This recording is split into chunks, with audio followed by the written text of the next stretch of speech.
Ton humiliation n'est pas ton terminus, mais c'est pour la gloire de Dieu.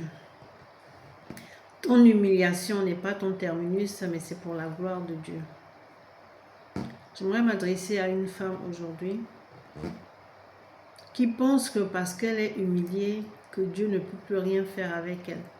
Qui pense que parce qu'elle est humiliée, elle ne sert plus à rien sur cette terre. Elle commence à se poser beaucoup de questions. Pourquoi je vis? Pourquoi le Seigneur me fait subir ceci? Pourquoi? Et dans ces pourquoi, elle n'a pas de réponse. Vous voyez? Dieu te fait passer par toutes ces choses pour que son nom soit glorifié. Pas pour que tu ne te relèves plus. Pas pour que tu ne sers plus à rien sur cette terre. Mais il te fait passer par toutes ces humiliations pour glorifier son nom. Ça veut dire que quand tout le monde va t'abandonner, tu seras seul. C'est là qu'il viendra vers toi. Il viendra te relever.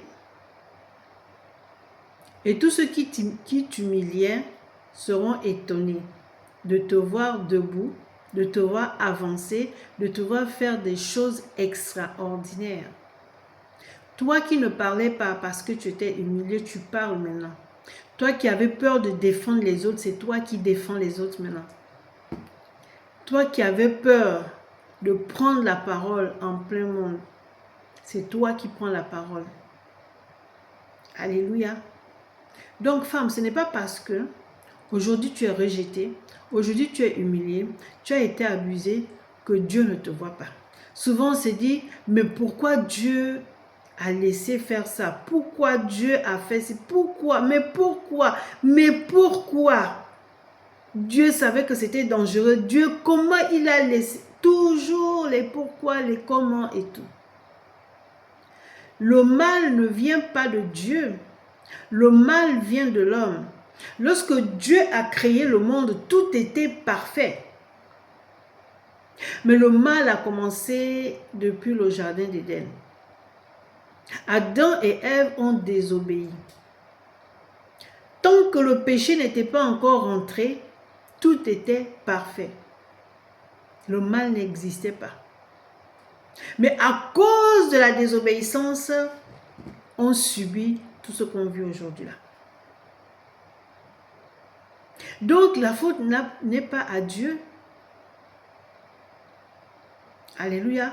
Donc arrêtons de dire pourquoi Dieu n'a pas agi. Est-ce que Dieu n'a pas vu ça? C'est l'homme qui est mauvais. Lorsque l'instinct animal prend le contrôle de l'homme, mais c'est pas possible. Il oublie que Dieu existe. Donc il est forcé à faire du mal. Alléluia.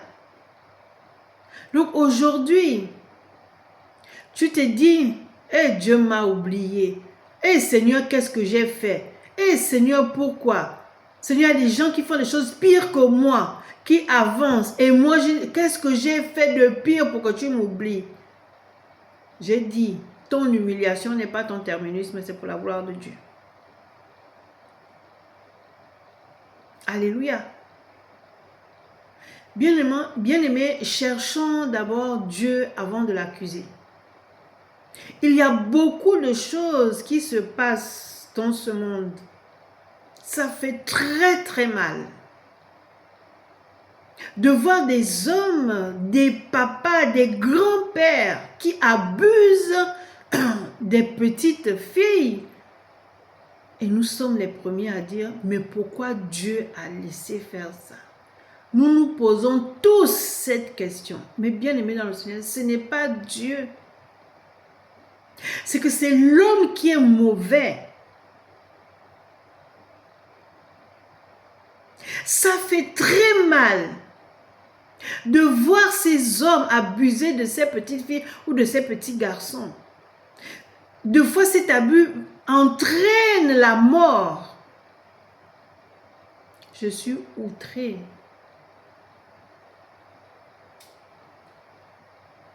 Oui, je me suis posé cette question.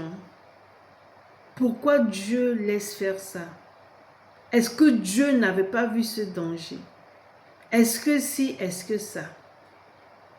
Mais notre Dieu est bon, notre Dieu est amour, notre Dieu est parfait. Est-ce qu'il a créé est parfait?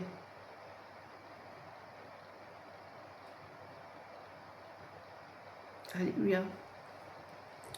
Donc, femme, ne te dis pas que Dieu t'a oublié. Quand tu dis que Dieu t'a oublié ou Dieu t'a abandonné, tu t'éloignes de lui et tu ne pourras pas voir la manifestation de sa puissance dans ta détresse. Regarde à Dieu. Seigneur, ce que je veux dire ne va pas plaire à beaucoup de personnes, mais c'est comme ça qu'il faut agir. Seigneur, je te rends grâce pour tout ce que je vis. Je sais que tu as un plan merveilleux pour moi. Amen. Ne cherche même pas à te venger parce qu'il dit dans Romains 12, 19, laissez agir la colère, car il est écrit, à moi la vengeance, à moi la rétribution, dit le Seigneur. Alléluia. Parce que quand tu voudras te venger, tu ne sais pas comment ça va se passer. Hein? Tu vas vers cette personne qui t'a fait du mal, tu commences à l'insulter.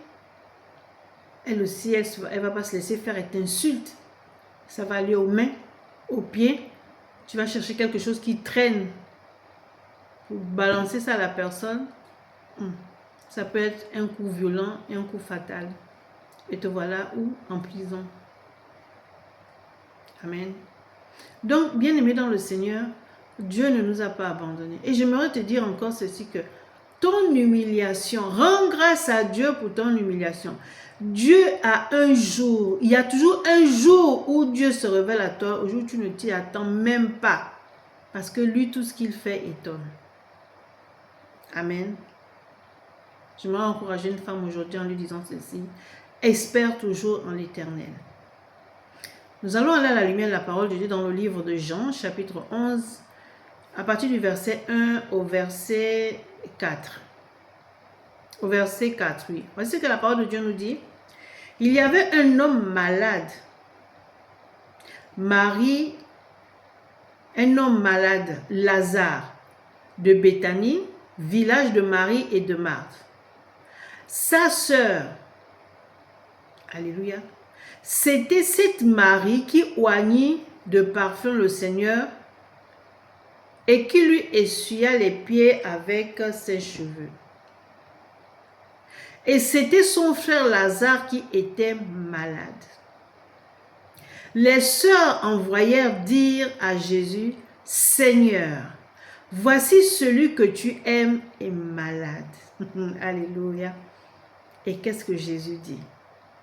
Après avoir entendu cela, Jésus dit, « Cette maladie n'est point à la mort, mais elle est pour la gloire de Dieu, afin que le Fils de Dieu soit glorifié par elle. » Alléluia.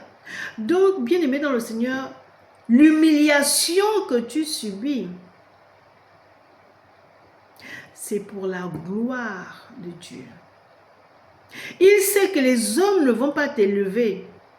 Il sait que les hommes n'auront même pas de compassion pour toi. Il sait que les hommes vont te piétiner et voudront même que tu ne te relèves plus jamais.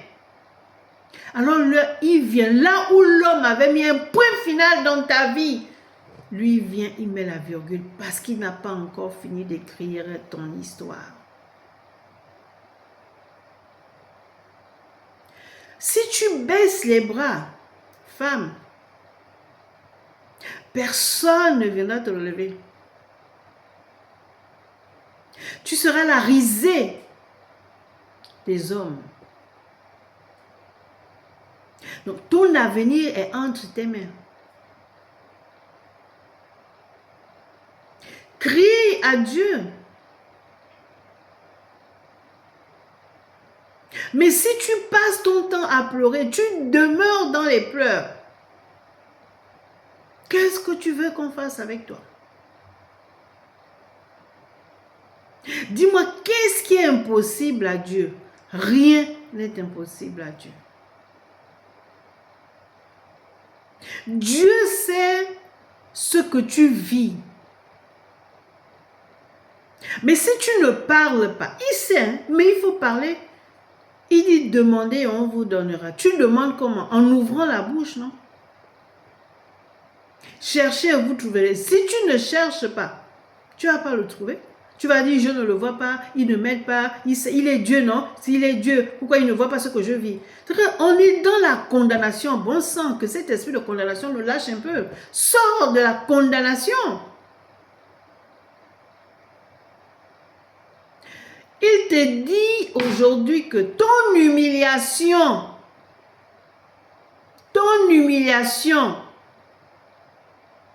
n'est pas ton terminus. Mais c'est pour la gloire de Dieu.